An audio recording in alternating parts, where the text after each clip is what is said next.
নমস্কার বন্ধুরা, আপনারা দেখছেন ভারত রেশন। আপনাদের সঙ্গে রয়েছি আমি অমিত। বন্ধুরা, বর্তমানে বাংলাদেশের গাজীপুরে কি ঘটনা ঘটছে সেটা নিয়ে আপনাদেরকে হয়তো আর কোনো রকম ডিটেলস দেওয়ার দরকার নেই, আপনারা সকলেই শুনে গিয়েছেন। ইতিমধ্যে কিছু ভিডিও ভাইরাল হয়েছে। আমরা ফেসবুকের যে আওয়ামী লীগের ভেরিফাইড যে ফেসবুক পেজ, সেখান থেকে কিছু ভিডিও আপনাদের সামনে তুলে ধরবো। দেখুন।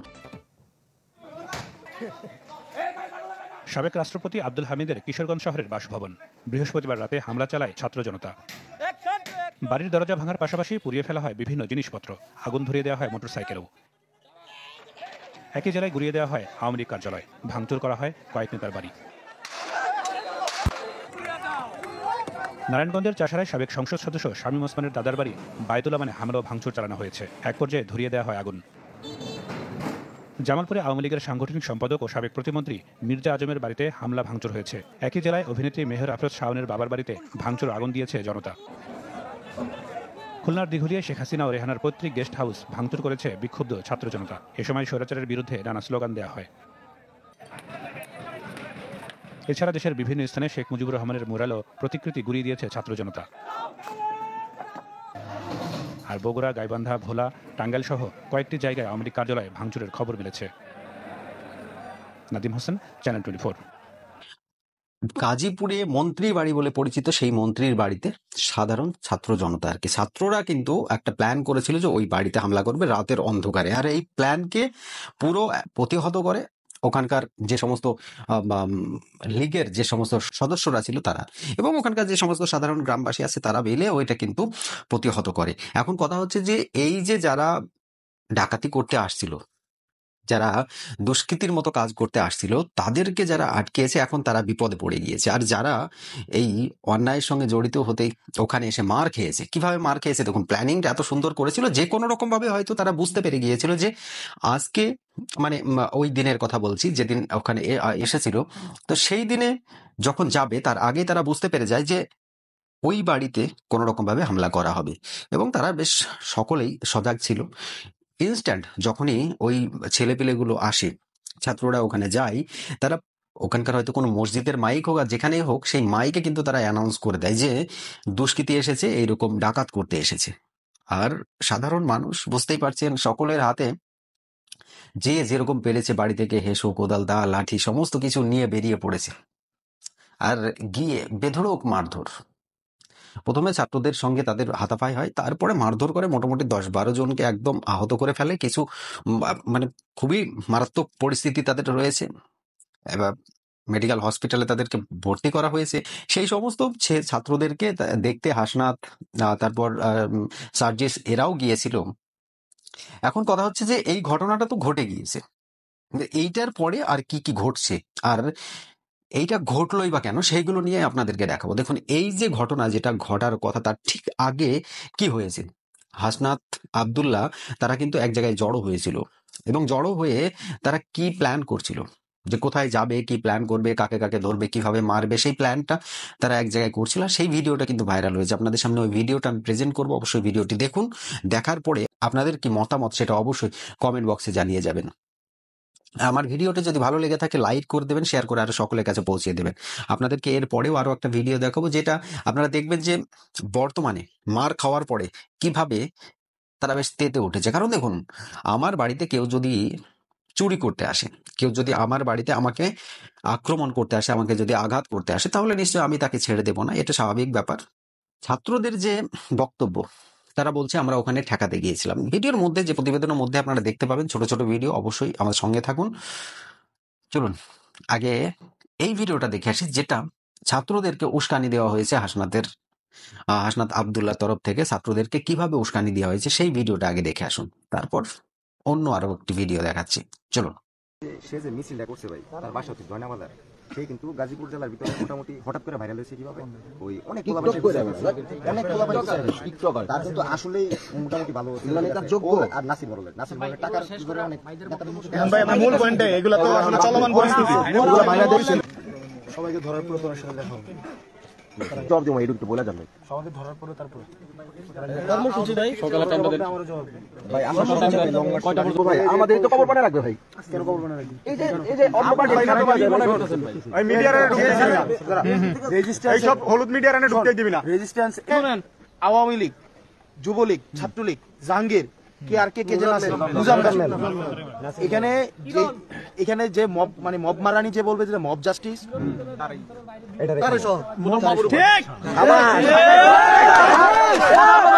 আবু সাইদ মুক্ত শুনলে তো কি বলছেন, তারে সোয়াবি আগে। এই যে কথাটা, এইসব কথাগুলো কি মানে সম্পূর্ণ মদত দেওয়া হচ্ছে। এরা নাকি ছাত্র, এরা যেভাবে দুষ্কৃতিমূলক কার্যকলাপ করছে বাংলাদেশে সেটা সহ্য করছে ওখানকার প্রশাসন। আর সবচেয়ে বড় কথা হচ্ছে ডক্টর মোহাম্মদ ইউনূস, তিনি নাকি শান্তিতে নোবেল পেয়েছিলেন, আর সেই শান্তির নোবেল আজকে যে এমন ভাবে উগলিয়ে দিচ্ছে পুরো বাংলাদেশে। শেখ মুজিবুর রহমানের যে পুরনো বাড়ি সেটা ভেঙে দেওয়া হলো, সেটা নিয়ে মানুষ তো বিভিন্ন জায়গা থেকে বিভিন্ন রকম কমেন্ট করছে। বিভিন্ন যে বা দেশের যে মিডিয়া তারা কিন্তু এই নিউজটা কভার করেছে। এখন কথা হচ্ছে যে যে এই যে মুজাম্মিলের কথা বলছে, মুজাম্মিল ওখানকার মন্ত্রী ছিলেন, সাবেক মন্ত্রী তিনি একসময় ছিলেন। তো তার বাড়ি বলছে আগে এদেরকে শুইয়ে দিবি, যে বলবে যে মব জাস্টিস তাদেরকে আগে শুইয়ে দিবি মানে বুঝতে পেরেছেন তো। তাহলে এদের চাইতে ডেঞ্জারাস বাংলাদেশে এখন বর্তমানে কেউ নেই। কোথায় আওয়ামী লীগ, কোথায় কি, তারা এখন বাচ্চা এদের কাছে। এই লীগের যে সমস্ত, তারপরে যুবদল ছাত্র দলের যারা ছিল ছাত্রলীগের, তারা সব এদের কাছে বাচ্চা। এরা হচ্ছে এখন সবচাইতে মাথা চাড়া দেওয়া সন্ত্রাসী বাংলাদেশের বুকে। আর এরাই দেশটাকে নষ্ট করছে, এরাই দেশটাকে শেষ করছে। আজকে বাংলাদেশে 5ই আগস্টের পর থেকে মোটামুটি কয়েকশো জায়গাতে এই ছাত্ররা আন্দোলন করেছে। আর সেখানে প্রত্যেকটা জায়গায় তাদের বিভিন্ন রকম দাবি। সে দাবি সে তারা মানুক আর না মানুক, তাদের একটাই কথা ছিল, দেশ থেকে শান্তিকে আগে সরিয়ে দিতে হবে। মানে শান্তি মানে বুঝতে পারলে যে দেশে যে আইন শৃঙ্খলা রয়েছে সেটাকে আগে সরাতে হবে, আমাদের ইচ্ছা মতো কাজ হবে, আমরা যেটা করবো সেটাই হবে। এখন দেখুন মার খাওয়ার পরে এখন কথা হচ্ছে না যে মার খাওয়ার পরে নিজেদের পিঠ বাঁচাতে তারা বিভিন্ন রকম কমেন্ট করে। ওখানকার যে সমস্ত পুলিশ যারা ছিল তাদের উপরে আঙুল তুলেছে, ওখানকার যে কমিশনার ছিল সেই কমিশনারকে বাধ্য করা হয়েছে বা পদত্যাগ করতে। তো চলুন মার খাওয়ার পরে কি হয়েছে সেটাও দেখে আসি। এটা ছোট্ট একটা প্রতিবেদন আপনাদেরকে দেখাবো, দেখুন অবশ্যই। আশা করছি আপনাদের ভিডিওটি ভালো লাগবে। কালকে প্রশাসন যে একটা রূপ দেখাচ্ছে, এই রূপ যদি আগামীতে চলতে থাকে তাহলে ছাত্ররা নিরাপদ থাকবেই না, আপনারা জনতারা নিরাপদ থাকবেন না। আমাদের এই জমাই সেই প্রশাসনকে নির্মূল করতেই হবে, এই বেশিবাদের পক্ষের প্রশাসনকে নির্মূল করতেই হবে। সেই প্রশাসন এখনো পারে নাই এই কেন্দ্রীয় যে আওয়ামী লীগের যে কার্যালয় এটা ভাঙতে, যেই প্রশাসন পারে নাই, সেই প্রশাসন পারে নাই এই সকল মন্ত্রী মিনিস্টারের বাড়িতে সিলগালা করতে, সেই প্রশাসন পারে নাই কালকে 2.5 ঘন্টা পরেও আমাদের আহত ভাইদের কাছে গিয়ে দাঁড়াইতে। এই প্রশাসন আমরা চাই না। আমরা আমাদের দাবি নিয়ে আগাবো, আমাদের দাবি মানতেই হবে, এটা আমাদের দাবি, এটা আমাদের আলটিমেটাম। আমাদের দেওয়া দাবিগুলো হচ্ছে ফ্যাসিস্ট সরকারের দোসর খুনি মোজাম্মেল জাহাঙ্গীর ও রাসেল এবং আওয়ামী লীগ কার্যালয়ে আজকে ছাত্র জনতা ঘুরে দিতে চাই। শুনলেন, এক তো চোরের মার বড় গলা, একটা কথা আছে না বাংলায়, একটা প্রবাদ রয়েছে যে চোরের মার বড় গলা। এক তো এরা গেল চুরি করতে, মানে এরা গেল ভাঙচুর করতে, আসলো খেয়ে মার, তারপরে হাতে মাইক নিয়ে শুরু করলো সরকারের উপর প্রহার। কথা হচ্ছে সরকার এখন কি করবে, সরকার তো এদের হাতেই রয়েছে, এরা যা বলবে তাই শুনবে, স্বাভাবিক ব্যাপার। আগামী দিনে আমরা অলরেডি দেখতেই পাচ্ছি যে লীগের যে সমস্ত নেতারা রয়েছে, যাদের নাম করলো আর কি, এরা তারা খুঁজছে কিভাবে তাদেরকে এক জায়গায় আনা যায়। তাদের কোনো অন্যায় থাকুক আর না থাকুক, অ্যাটলিস্ট তাদেরকে এক জায়গায় ধরতে হবে, তাদের উপর প্রহার করতে হবে, বিভিন্ন রকম তাদেরকে এলিগেশন লাগাতে হবে, তাদের নামে কেস দিতে হবে, তারপর তাদেরকে এমনভাবে জেলে ঢোকাতে হবে, এটা কিন্তু আগামী কয়েক বছরের মধ্যে তাদের আর বেরিয়ে আসার কোনো চান্স থাকবে না। কিন্তু এবার ভবিষ্যৎ কি হবে এই বাংলাদেশের আমি কিন্তু বলে দিচ্ছি। দেখুন, লীগের প্রচুর সদস্য রয়েছে, তারা এখন চুপ করে থাকলেও আগামী 5 থেকে 6 বছর কি 7 বছর তারা এখন চুপ করেই থাকবে, তারা সহ্য করবে। সহ্য করার পর একটা টাইমে যখন তারা বলতে শুরু করবে, তারা যখন মারতে শুরু করবে, তখন কিন্তু এই যে সমস্ত ছেলেপেলেগুলো রয়েছে, আজকে দেখুন প্রত্যেকটা জিনিসের পরিবর্তন হয়। শেখ হাসিনা যে কাজটা করে গিয়েছে তার যেমন কুফল হলো, তার ফলটা সে ভোগ করলো, ঠিক সেই রকম ভোগ করবে এরাও একটা টাইমে ভোগ করবে। আর তখন পরিস্থিতিটা থাকবে ওদের হাতে, আবারও তারা স্বাধীন করবে।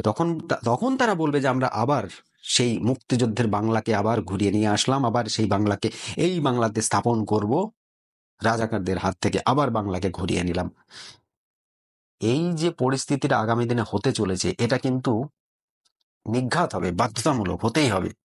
কারণ লীগের যে সমস্ত নেতারা রয়েছে তারা এখন চুপ করে থাকলেও আগামী দিনে তারা সরব হবেই। যখনই কোনো একটা নির্বাচিত সরকার বাংলাদেশে চলে আসবে তখনই তারা কিন্তু সরব হবে। নির্বাচিত সরকার মানে জনগণের ওপর প্রচুর পরিমাণে ক্ষমতা থাকবে, আর জনগণের ওপর ক্ষমতা মানেই সেখানকার যে আইন শৃঙ্খলা রয়েছে তার দুটো ভাগে ভাগ হয়ে যাবে। কেমন? দেখুন, আমরা ইতিমধ্যেই আমরা সকলে জেনে গিয়েছি যে বাংলাদেশের যে সেনার বা যে রয়েছে সেই সেনার মধ্যে দুটো ভাগ হয়ে গিয়েছে। সেটা আপনারা অনেকেই সেটা উপলব্ধি করতে পেরেছেন। সেনার মধ্যে দুটো শিবির হয়ে গিয়েছে, একটা চলে এসেছে শেখ হাসিনার পক্ষে, আর একটা চলে গিয়েছে জামাতের পক্ষে। তো এই দুটো যে ভাগ হয়েছে, দুটো যে আলাদা আলাদা গ্রুপ তৈরি হয়েছে, এই গ্রুপটাই তৈরি করবে বাংলাদেশকে একটা সময় যুদ্ধের ময়দান। আর সেই সময়টার জন্যই কিন্তু আওয়ামী লীগের নেতারা এখনো বাইরে বাইরে অপেক্ষা করছে। তারা চুপ করে থাকবে না, একটা দিন তাদের অবশ্যই এর জবাব দিবে। আর যখন জবাব দিবে সেটা যে এ যাবৎ যত জবাব হয়েছে তার মধ্যে সবচাইতে ডেঞ্জারের জবাব হবে, এটা মানে সবাইকে মানতে হবে। এখন পর্যন্ত অনেকেই মেনে নিচ্ছে, আগামী দিনেও এটা মানতে বাধ্য হবে সকলেই। তো চলুন দেখুন, এই ছোট্ট দুটো প্রতিবেদন আপনাদেরকে দেখালাম। এখানে বিভিন্ন জায়গায় লীগের যে সমস্ত সদস্যরা রয়েছে, ওই যে বলছে না লীগের যে দোসররা রয়েছে, দোসর বলতে দেখুন যারা এই লীগের সঙ্গে যুক্ত, এখন সবাই তো আর খারাপ কাজ করেনি। লীগের সঙ্গে আমি যদি কোনো একটা পার্টি করি, সেই পার্টি যদি কোনো খারাপ কাজ করে থাকে, তার উচ্চ পদস্থ যে সমস্ত নেতারা রয়েছে, তার মানে এই নয় যে আমি করছি বলে আমিও খারাপ একজন। তো ব্যক্তিত্ব সবাই খারাপ না, কিছু কিছু মানুষ রয়েছে, সকলের মধ্যে তার মধ্যে দু একজন ব্যতিক্রম থাকে, তারা কিন্তু খারাপ কাজ করে থাকে। আর তার জন্য পুরো একটা সম্প্রদায় বা পুরো একটা কমিউনিটির যদি দুর্নাম হয়, সেটা তো সকলে সহ্য করবে না। যে জিনিসটা হলো সেটা আগামী দিনে আবার রিপিট হবে। আর এই ছাত্ররা আজকে যেটা করছে, একদিন এই ছাত্রদের সঙ্গে উল্টিয়ে সেই কাজটাই করা হবে। আপনারা এর সঙ্গে কতটা একমত রয়েছেন অবশ্যই কমেন্ট বক্সে সেটা জানিয়ে যাবেন। আমার ভিডিও যারা এখনো পর্যন্ত দেখলেন, আমার চ্যানেলটি সাবস্ক্রাইব করেনি, প্লিজ আপনাদেরকে অনুরোধ করবো চ্যানেলটি সাবস্ক্রাইব করে দিন, পাশে থাকা বেল আইকনটিও বাজিয়ে দিন। আমি নতুন যখনই কোনো ভিডিও দেবো অবশ্যই আপনার কাছে একটা নোটিফিকেশন যাবে, আপনারা আমার ভিডিও ইনস্ট্যান্টলি চেক আউট করে আসতে পারবেন। আর আপনাদের কাছে অনুরোধ করবো, আপনারা সকলে আমার ভিডিওতে কমেন্ট করুন। আপনারা কে কোথা থেকে দেখছেন সেটা অবশ্যই লিখতে ভুলবেন না। আর আজকে যে ভিডিওগুলো আপনারা দেখলেন এবং আমি যে কথাগুলো বিশ্লেষণটা করলাম, সেটা আগামী দিনে কতটা সঠিক হবে সেটাও অবশ্যই কমেন্ট বক্সে জানিয়ে যাবেন। আজকের মতো ভিডিও আমি এখানে সমাপ্ত করছি। সকলে ভালো থাকুন, সুস্থ থাকুন, ধন্যবাদ।